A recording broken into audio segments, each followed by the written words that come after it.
Bonjour, vous êtes à Tout-ce-qui Annie. Bon, mais je dois faire un peu à la va-vite ou à la catastrophe un sac pour cette belle planche auto-cicatrisante car je vais la transporter à toutes les semaines pour un job très temporaire. Mais bon, comme je suis quelqu'un qui déménage souvent mes affaires d'une place à l'autre, ça sera toujours pratique. J'ai utilisé une simple cotonnade, hyper passe-partout. J'espère que vous comprenez l'ironie. Tout ce que je voyais faire avec ça, c'était un costume d'Halloween. En passant, il m'en reste encore 2 mètres. J'aimerais passer pour m'en débarrasser. S'il y a quelqu'un qui a des idées de quoi faire avec, là, inscrivez-le en commentaire. Ça va me faire plaisir de lire. Bon, pour la grandeur du sac, j'ai pris la largeur du dessus va être et sur ce sens-là, qui veut dire je plie simplement le tissu en deux pour faire le sac.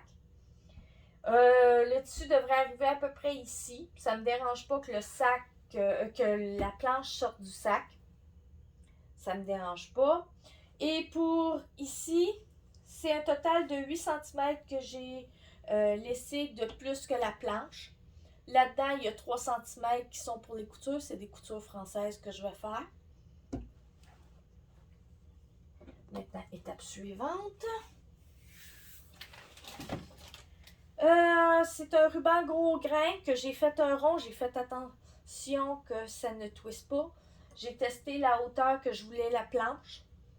Après, je l'ai séparé en deux et j'ai mis sur le pli du dessus une indication. Et la largeur que je voulais du bord, c'était 25 cm, si je ne me trompe pas. Je vais vérifier. Oui, 25 cm que j'ai mis. Et là, j'ai reporté cette mesure-là en haut et en bas. Et après, j'ai utilisé ma très grande règle. C'est une règle de charpentier, un équerre de charpentier qui est actuellement utilisé pour couper le J-Proc. Très pratique. Je la mets à l'envers pour qu'elle soit le plus plat possible. Je m'aligne sur les 3 lignes que j'ai fait. Et après, avec un crayon, bravo, un crayon qui s'efface à la chaleur, j'ai tracé ma ligne, mais sans compter avant, pour que ça ne bouge pas. Une fois que le tissu est bien placé, la règle est bien placée, je mets des poids plutôt assez lourds. Et là, je viens tracer ma ligne. Et je fais ça des deux côtés à la même distance.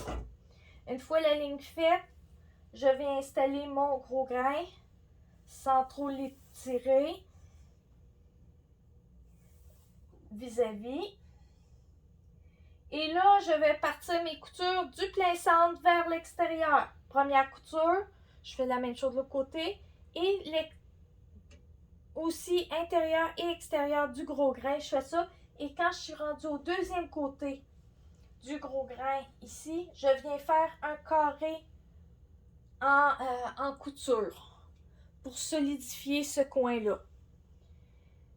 Et je vais faire les côtés, ça sera une couture française pour nous nord-américains. Et pour les Français, c'est une couture anglaise. Bon, ben, je vous montre ça après que j'aie fait cette étape-là. Bye bye!